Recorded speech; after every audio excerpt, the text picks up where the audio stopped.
नमस्कार, स्वागत है आप सभी का आपके अपने YouTube channel Kalavati education basic math में।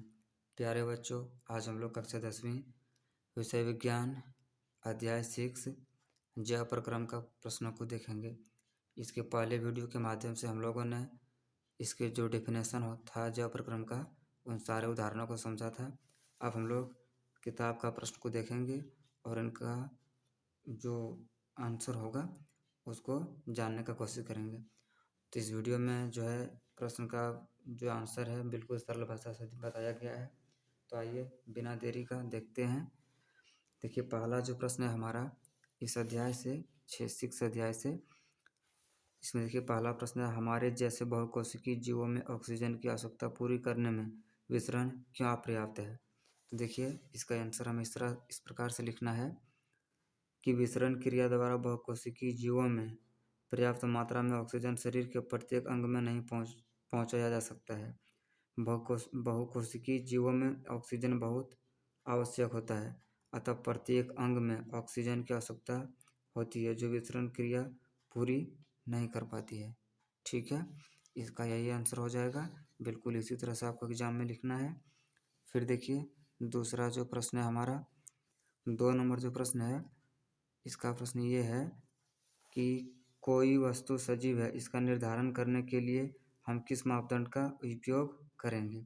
देखिए, कोई वस्तु सजीव है यानी कि जीवित है, तो उसको हम लोग कैसे मतलब किस मापदंड का उपयोग करेंगे। तो इसका आंसर आपको इस तरह से लिखना है कि सजीव वस्तु है निरंतर गति करती रहती है, चाहे वह सुस्त अवस्था में हो, स्वस्थता में ही क्यों न हो, बाह्य रूप से वे अचेत दिखाई देते हैं तथा उनका अणु गतिशील रहते हैं। इससे अनेक जीवित होने का प्रमाण मिलता है, यानी क्या होता है, इनसे उनके जीवित होने का प्रमाण मिलता है। ठीक है, ऐसे ही लिखेंगे। अब देखिए तीसरा जो प्रश्न है हमारे पास वो ये है कि किसी जीव द्वारा किन कच्ची सामग्रियों का उपयोग किया जाता है। तो देखिए किसी जीव द्वारा किन किन कच्ची सामग्रियों का उपयोग किया जाता है उसको हम लोग देखेंगे। आइए इसको अगले पेज पर देखते हैं। देखिए इसका आंसर हम लोग इस तरह से लिखेंगे, किसी जीव द्वारा निम्न कच्ची सामग्रियों का उपयोग किया जाता है। क्या किया जाता है, देखिए भोजन, ऊर्जा एवं पदार्थ के रूप में। फिर दूसरा हम लिखेंगे ऑक्सीजन, भोज्य पदार्थों का विखंडन करके ऊर्जा प्राप्त करने के लिए। और तीसरा जो लिखेंगे हम लोग वह हमारा जल, यानी भोजन के सही पाचन के लिए तथा शरीर के अंदर अन्य क्रियाओं के लिए जल बहुत ही आवश्यक होता है, जिसके कारण हमने 3 पॉइंट को लिखा है। अब देखिए इसका अगला प्रश्न को देखते हैं हम लोग। देखिए चौथा जो प्रश्न है हमारे पास वो ये है कि जीवन के अनुरक्षण के लिए आप किन प्रक्रमों को आवश्यक मानेंगे। तो इसका आंसर हम लोग इस प्रकार से लिखेंगे कि जीवन के अनुरक्षण के लिए आवश्यक प्रक्रम निम्न है, जैसे पोषण, श्वसन, शरीर के अंदर पदार्थ का संवहन, चौथा लिखेंगे उत्सर्जन। अब अगला देखिए जो हमारा प्रश्न है बिल्कुल आपको ऐसे ही लिखना है, तो क्या होगा कि याद करने में सुविधाएं होंगे। अब देखिए 5वां जो प्रश्न है हमारे पास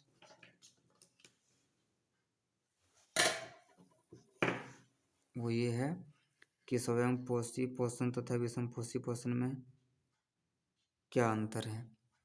इसका अंतर को हम लोग देखेंगे। देखिए स्वयं पोषी पोषण तथा विषम पोषी पोषण में निम्नलिखित मतलब जो है अंतर है।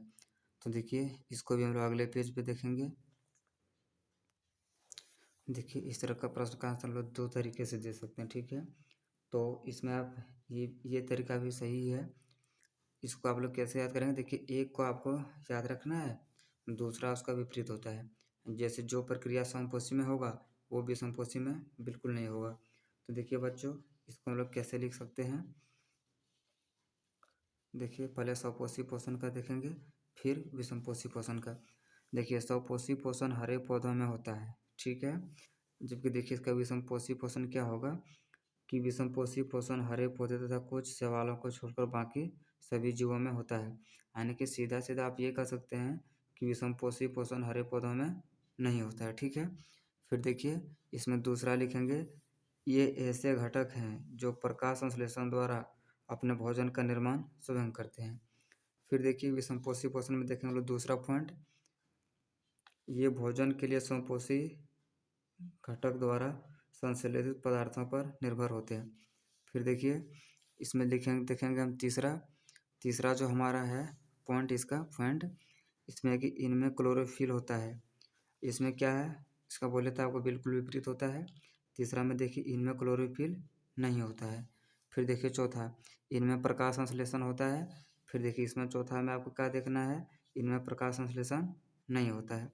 पांचवा देखिए क्या करेंगे हम लोग, देखिए उदाहरण जैसे हरे पौधे, स्वपोषी पोषण, ये सब जीवाणु जो है स्वपोषी पोषण का उदाहरण है। फिर देखिए बच्चों जो विषमपोषी पोषण का उदाहरण है वो जैसे हो गया अमीबा, मेढक, मनुष्य और भी जानवर जैसे हो गया, ये सब सारे क्या हैं, विषमपोषी पोषण है। तो उम्मीद है आपको चीज़ें समझ में आ रहा होगा और बिल्कुल आपको ऐसे ही छोटे छोटे लाइनों से लिखना है और याद रखना है, रट्टा बिल्कुल नहीं मारना है, बिल्कुल तरीके से याद करना है। देखिए अब छठा जो प्रश्न है हमारे पास, इस प्रश्न में कहा गया है कि प्रकाश संश्लेषण के लिए आवश्यक कच्ची सामग्री पौधा कहाँ से प्राप्त करता है। बहुत अच्छा प्रश्न है। देखिए इसका आंसर हम लोग बिल्कुल आसानी से लिखेंगे और बिल्कुल साफ सुथरी भाषा में। देखिए प्रकाश संश्लेषण के लिए आवश्यक कच्ची सामग्री को पौधा अलग अलग स्रोतों से प्राप्त करती है, जैसे जल।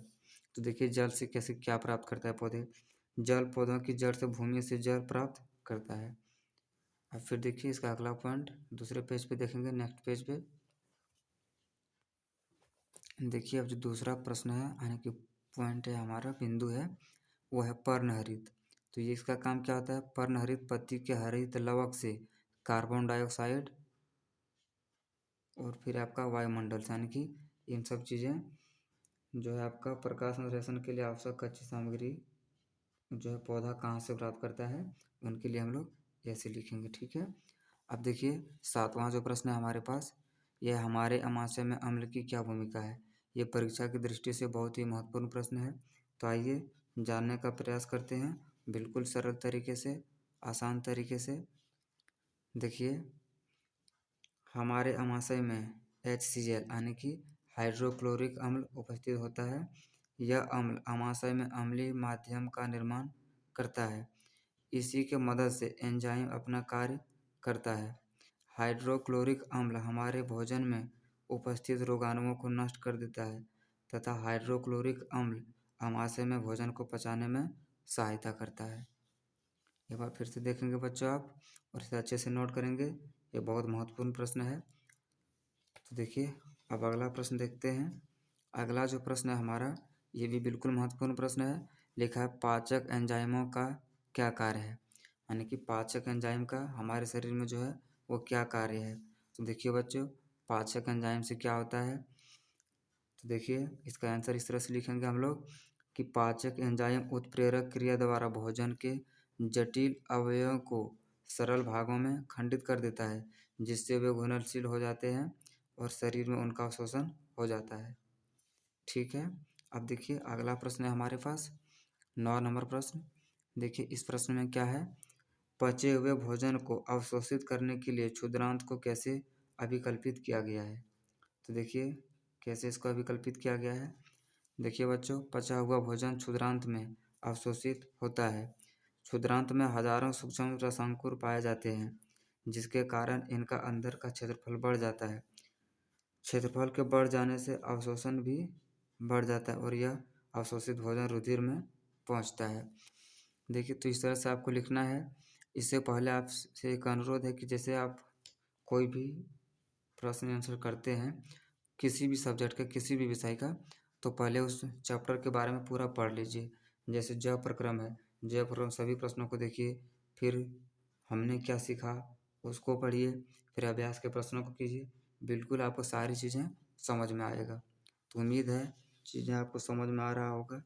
अब देखिए अगला प्रश्न देखते हैं 10वां नंबर प्रश्न।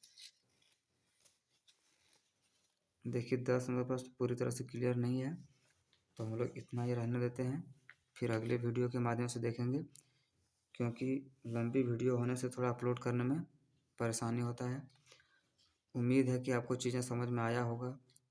आपसे एक अनुरोध है कि यदि आप चैनल पर नए हैं तो चैनल को सब्सक्राइब करिए और अपने साथी रिश्तेदारों के साथ भी शेयर ज़रूर करिए।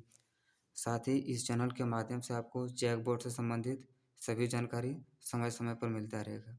आइए फिर मिलते हैं अगले वीडियो में, तब तक के लिए धन्यवाद।